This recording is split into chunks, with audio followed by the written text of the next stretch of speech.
Have you ever walked out of a conversation thinking, why the hell did I just say that? Your heart's pounding, your face is hot, you're already regretting everything. Well, yeah, me too. I used to lose it in tough talks until I learned these 5 tricks the hard way, while running a multi-million-dollar store, dealing with screaming customers, tough staff corrections, and even pushing back on my boss. So stick around, these will change how you handle any stressful conversation. Seriously, these 5 strategies turned me from someone who dreaded tough conversations into someone who could handle screaming customers, correct my team without drama, and even ask for a raise without sweating bullets. These strategies work anywhere, at work, home, doesn't matter. If you've ever walked away from a tough conversation kicking yourself like we all have, then do me a solid real quick. Smash the like button right now. It helps get this in front of more people who need it, and tell me in the comments. What's your toughest type of conversation? Is it dealing with your upset customers, family arguments or drama, giving feedback to your team or staff, correcting your boss? That's always tough. Asking for a raise or more money? Whatever it is, drop it below. I read every single comment. All right, let's kick this off with strategy number 1, the one that saved me more times than I can count. It's called the pause button technique, and basically, you're learning to hit mental pause before you react. Most of us go into tough conversations ready to defend or win. That's reactive mode. Your heart's racing, words are flying out, the adrenaline's pumping. This shifts you to responsive mode. You remind yourself, this is about progress and not perfection. I don't have to be right, I just have to help move things forward until we can find a resolution. Okay, so the best way to do it is using a super easy tool that is actually scientifically backed. That's the 4-7-8 breath. So essentially, you inhale quietly through your nose for 4 seconds, hold for 7, and exhale through your mouth for 8. Do it once or twice before the conversation starts, or even mid-conversation. If you feel the heat rising, it literally resets your nervous system.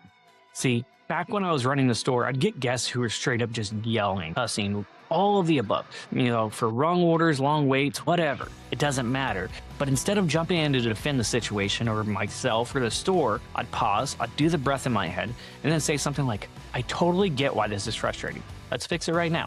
9 times out of 10, it turned rants into resolutions. They'd calm down because I stayed calm. Like I said, this is backed by science. It stops the amygdala hijack where your brain goes full fight or flight. You stay in control, you think clear, and you say stuff that you won't regret later. So master this pause button and half your stress disappears overnight. Next up, we're going to talk about strategy number 2, the one that actually makes the other person feel heard. Strategy number 2 is called the mirror trick, and this is all about active listening, and it's a game changer. So instead of jumping in to defend yourself like most people do, echo back what the other person just said. It shows you're actually hearing them and listening, and you care about what their problem is. It helps diffuse the tension. But don't just say exactly what they said. Rephrase it in your own words. Oh, it sounds like you're upset because of X. Or so what I'm hearing is you feel Y because of Z, right? And they'll tell you, hey, yeah, that's exactly. Or, hey, no, you're not getting it. This is what the issue is. Either way, you're getting feedback. And it helps you to better understand what the issue is, because if you don't understand the issue, you cannot, find common ground in a resolution.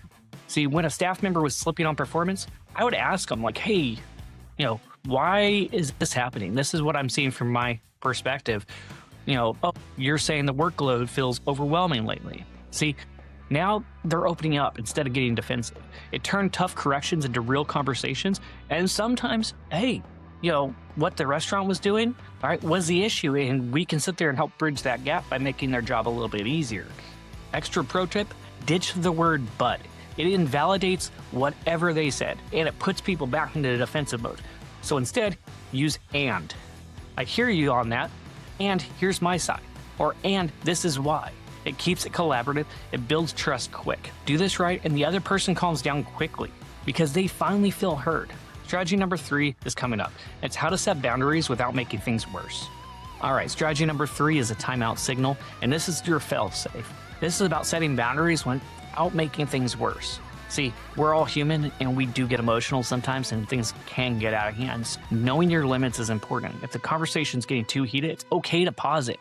This helps prevent blowups and saying stuff that you're going to regret later. Say something calm like, hey, this is important to me, but I'm feeling overwhelmed right now. Can we take a quick break and circle back when we're both clear? Okay. Or, hey, let's revisit in 10 minutes or after lunch. This has happened to me, especially dealing with some employees before. The employee was getting upset. I was getting upset. I said, hey, listen, go back out there, go smoke a cigarette, whatever the case may be. We'll talk about this in 10 minutes. I need a second. You need a second. and then we'll revisit. And sometimes that right there allows that emotions to cool off so that we're not taking things out of hand, because when we get clouded with emotion, we're going to sit there and take everything personal, and we're going to take it like an attack. And then that's especially if you're in a position of power, can very easily get out of hand. And that's never the way to handle situations. Whether you're correcting your boss or asking for a raise or, talking to your spouse. This is a great one for talking to your spouse or family members. Hey, let's take a second, let's cool off, and then we'll come back and finish this conversation. It helps protect your energy and the relationship without burning your bridges. It's especially huge when you'll see someone again. Use this and avoid the explosion. Keep things respectful. Next up, we're going to talk about strategy 4, which is how to own your feelings without blaming anyone. Use this timeout and you're going to avoid the big blowups every time.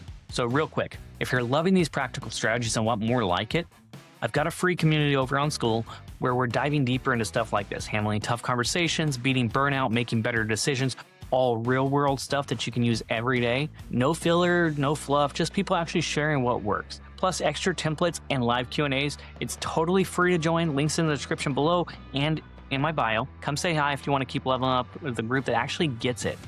So all right, let's get back into it. And again, don't forget to like and subscribe if you're getting any value at all. All right, strategy number 4, the ownership flip. This is using I statements to own your feelings without blaming. Stop saying you always or you make me. That just puts them in defensive mode and it makes them feel attacked. Nobody wants that. Flip it to how you feel. Keep things constructive. Say, I feel upset whenever you don't listen because it makes my job harder. Then invite their side. What do you think? How do you see it?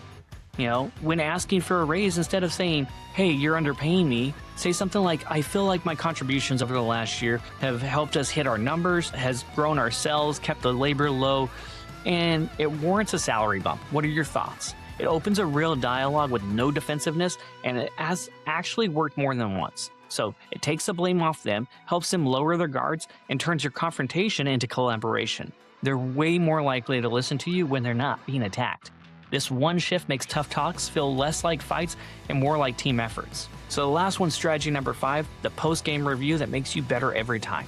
All right, before we get into the last tip, let's go ahead and do a quick recap of what we covered so far.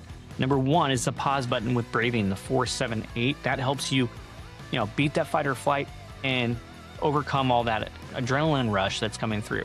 Number 2 is mirror what they say in your own words so that they know that you're understanding and you're listening. And if you don't understand, they can correct you. Number 3 is take the time out when things get hot. Okay, come back to the conversation when you guys have had time to calm down. Number 4 is own your feelings with I statements. Instead of attacking them constantly, say, hey, this is what I feel, why I feel it, and how it affects me. Okay, don't forget, all those tips that we're covering in those videos help me run a multi-million-dollar store with screaming customers, tough staff talks, boss correction, raise requests, all of it. They'll work for you too at work, home, or anywhere. Pick one to try this week, just one, and you'll already feel the difference. If this helped even a little, smash the like button, it means a lot. Subscribe and hit the bell if you want more no BS tips like this. Tell me in the comments which strategy you're going to try first or what's your go-to move already. Tough conversations don't have to steal your peace. Let's get into the last tip. All right, strategy number 5 is the post-game analysis. This is the one that turns every tough conversation into actual growth. After the conversation ends, take a quick minute to debrief yourself. Reflect on what went well and what didn't, and one thing you do different next time. Ask yourself 3 questions. What worked? Hey, I stayed calm with the pause. What didn't? Hey, I interrupted too much. What's one tweak for next time? And go ahead and jot it down in your phone notes or your journal, whatever. I'm not going to judge. Keep it real simple. Plenty of times where I had talked to a guest or an employee and I was more confrontational, and accusatory than I should have been. And when I reviewed those patterns, I looked at, okay, maybe I need to, step back and not blame them so much for the problems. And once I started realizing these patterns, I got way better at listening and pausing, and those tough talks stopped feeling like battles and started feeling a lot easier. And in some cases, I even looked forward to them because I knew I was going to learn and grow. It helps build your confidence. You're learning from every experience instead of just surviving it. See, you need to be self-compassionate. Don't beat yourself up over the mistake. Just, what can I improve? Do this post-game debrief after every tough conversation. You'll get better fast. Guaranteed. Now, here's the thing, though. Even with all 5 of these strategies, a lot of us are still put off having the conversation in the first place. We overthink it, replay every possible outcome, and just freeze. That indecision is quietly killing momentum in your career, relationship, and everything. The longer you wait, the bigger the issue gets. I made a whole video about this called The Cost of Indecision or something close to that. It's the missing piece how to actually decide to have the tough talk and any other big decision without dragging it out forever. If you ever catch yourself delaying these conversations, go watch the next video. It's going to be right up here, okay? And drop rocket emoji below if you ever put off a tough conversation way longer than you should have.